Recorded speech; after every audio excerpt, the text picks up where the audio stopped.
What's up, guys? Thanks and welcome back to the channel. I wore these really complicated earrings for everybody today. They're stars, because we're all stars. 720 of us.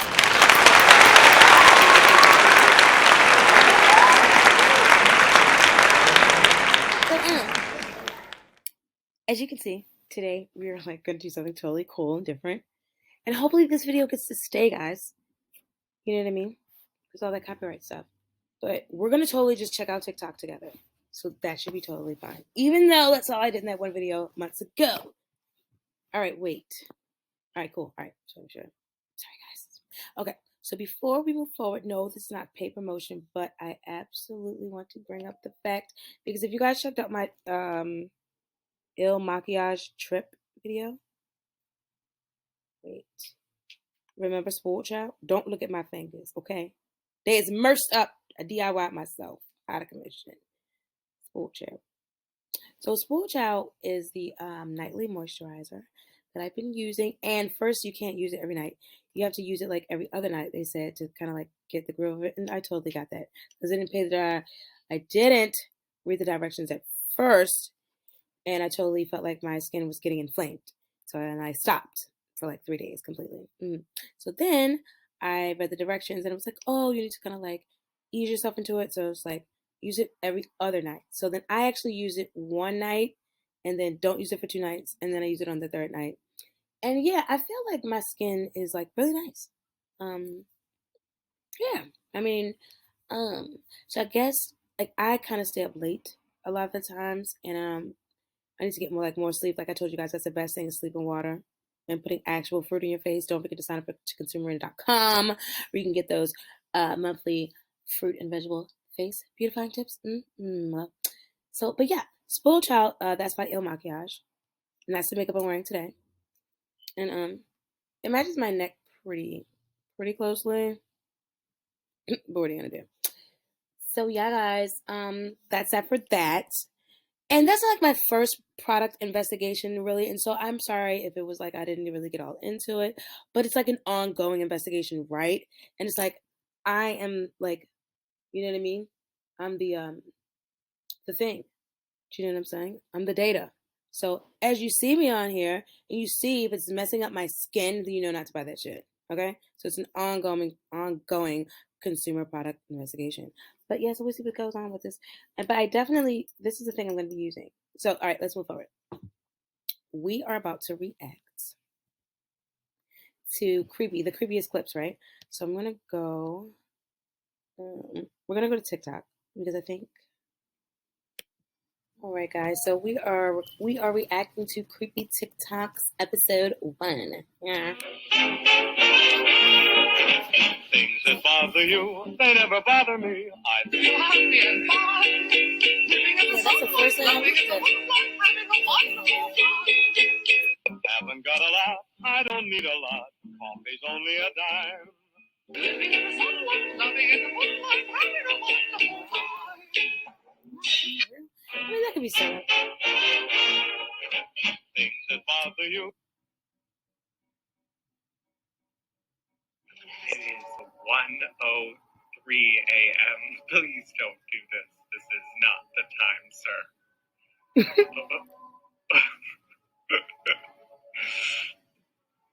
Ooh. No, nothing. You're scaring me. Okay, first of all, it's midnight. You look scary. You It's look completely scary. Blackout. Can we please go inside and just go to bed? I'm terrified. Sir, you're getting very close to me. Why are you walking like that? No, Steven. We don't. No. Steven. It's time for bed. No, I just want to go to sleep. Steven. No. Why are you stalking me? Guys, you asked for more stalking videos. And here he is. Steven. Oh, yes. The last one hits different.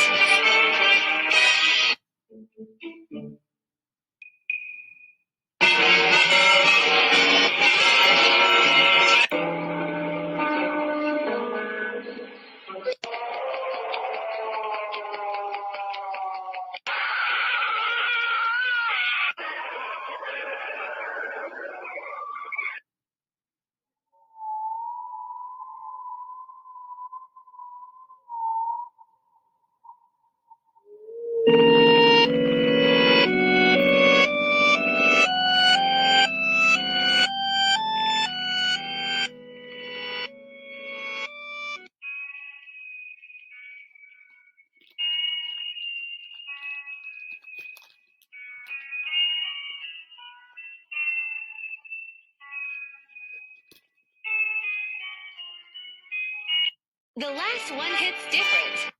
Disturbing messages hidden inside kids' toys. These toys have a bit of a subliminal message.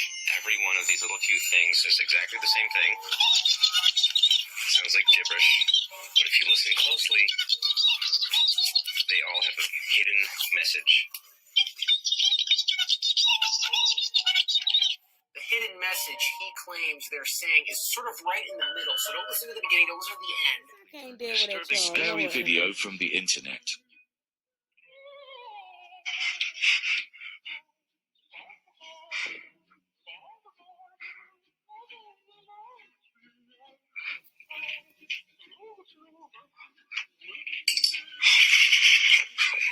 Scary video from the internet. These two sisters saw something that still haunts them to this day. On January 20th, 1996 at 3 p.m. in Varginha, Brazil, two young sisters decided to take a shortcut home through a vacant parking lot where they allegedly encountered something terrifying.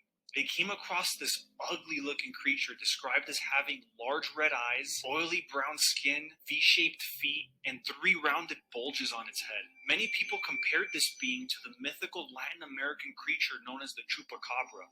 Now, if you thought that wasn't easy on the eyes, wait until you find out that the creature had a strong, putrid smell of ammonia. He supposedly smelled like ass. Anyway, when the two young sisters laid eyes on the creature, it's This safe is to say ammonia that ass. it wasn't love at first sight.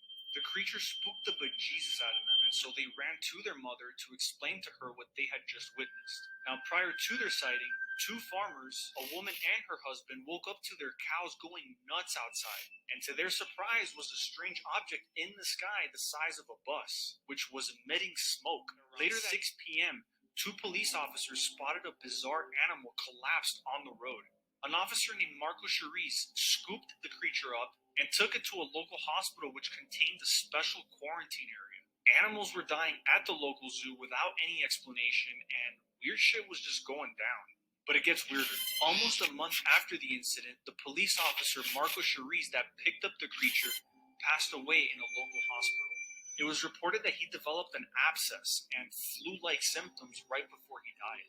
What's even more trippy is that the two sisters who witnessed the other creature were later visited by 5 men who offered them money to keep hush-hush on their encounter. To this day, the military continues to deny the story, and as a matter of fact, one of my favorite filmmakers of all time, James Fox, is releasing a documentary on this incident later this year. He actually made the documentary The Phenomenon, which I highly encourage you guys to watch. So yeah, this is basically like the Roswell of Brazil, and the military is totally covering this case up. It was too risky, you know? People find out about this, especially in 96, and they'll all go crazy. I understand why they would cover it up at the time. But folks, the time has come to urge governments to release this info to the public. The majority of people are ready for disclosure. Before I go, Okay, so I this wanna takes thank away from each the and video every being one of you creepy, for yo. helping me get to 100,000 followers. You guys have really motivated me to continue making content. And as promised, I'll be launching a podcast on YouTube very soon titled Fight or Flight. I'll be attempting to go face to face with eyewitnesses and former government officials in a push for what we call disclosure. That, along with conveying the most interesting UFO. Look at this. Wait for it. Dude, there was somebody standing right here, or a shadow or something standing. Dude, is that blood on that mattress? All right, come on. Want to check it out? Go ahead and go first, bro.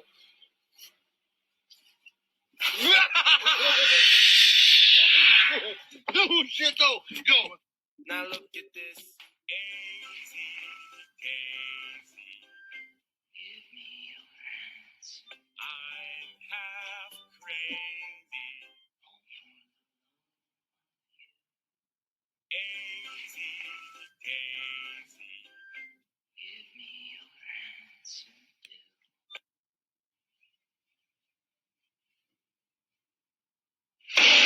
Who just had a heart attack? Because I know I did. That shit was scary as fuck.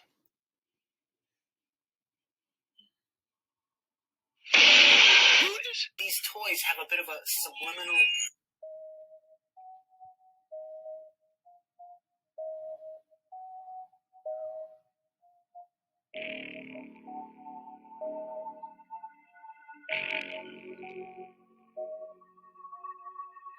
What?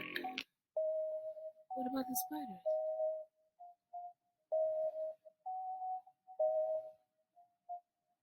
Someone else came in early this year.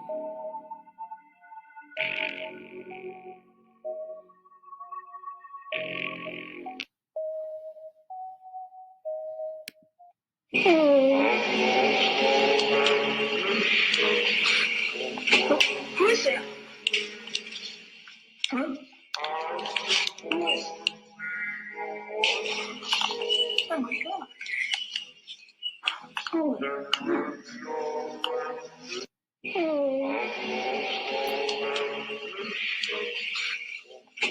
Who is there? Huh? Who is? Oh my god. Oh.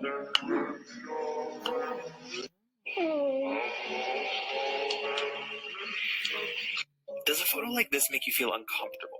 Or something like this? This phenomenon is known as the uncanny valley. Introduced by Masahiro Mori in the 1970s, the uncanny valley refers to a phenomenon where our brains can register that something is very close to human, but we're also aware that something's not quite right. It's the in-between, where we can process that something looks like a person, but it's not a person, and it causes feelings of distress. Believed to be an evolutionary mechanism, which is also not exclusive to just humans, the uncanny valley is where we perceive these things to be a threat or not of us, and it can cause feelings of panic. Really. One of the most well-known modern examples of this was actually an early test screening of Shrek in 2000, where Fiona was rendered as very hyper-realistic. So realistic that it surpassed the threshold of comfort in cartoon and moved into the uncanny valley. The children actually became so panicked at this screening, they were reported to be crying at the movie anytime she came on the screen. The entire film had to be halted and she was re-rendered. I'm not sure if this was the actual earliest version of Fiona that made it to the screening, but to put this in context, the one that made it to worldwide theaters is right above. But I did happen to find this monster from some of the early test footage of Shrek. The uncanny valley is still a widely unstudied phenomenon, but it continues to become more and more pervasive in entertainment as well as our modern animation. Does a photo like this make you feel uncomfortable? What you see? What? What's behind that tree? Nana, what is that?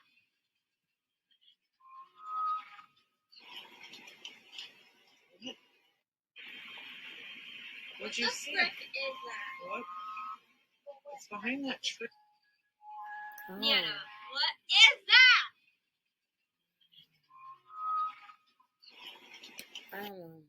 Insanely dark facts and things that have happened at Disney World. When Disney had first opened way back in the 70s, Walt Disney had originally hired spies. He would station them around the park so they could eavesdrop on the guests and get a feel for how they actually liked the experience. It's pretty much common knowledge that Disney does have an underground tunnel system, but did you know that that system runs a full 9 acres under the park, and people have actually gotten lost down there? Roughly 10 or so years ago, there was an incident that was reported near Space Mountain when a guest tried to sneak on a duffel bag. When employees found out and they asked to search it, they found inside a 6-month-old baby. Why this parent was trying to sneak a baby onto a roller coaster, we do not know. In a lesser-known incident that Disney actually covered up pretty well, in 2004, a 38-year-old cast member who was playing Pluto was run over by the Beauty and the Beast float during the opening parade. Although clearly deceased at the scene, Disney refused to declare the death until the body was brought outside of the park. Insanely dark facts and things that have happened at Disney World.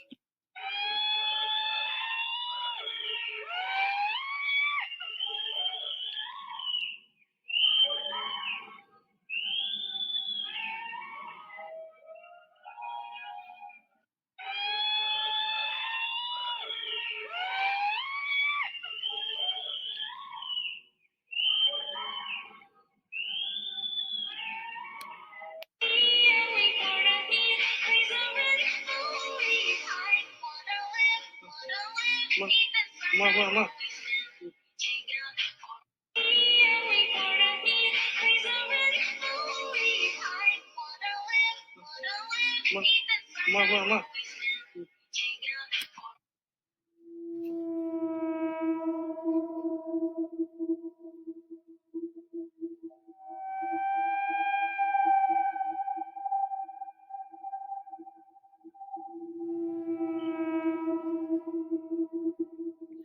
Shit.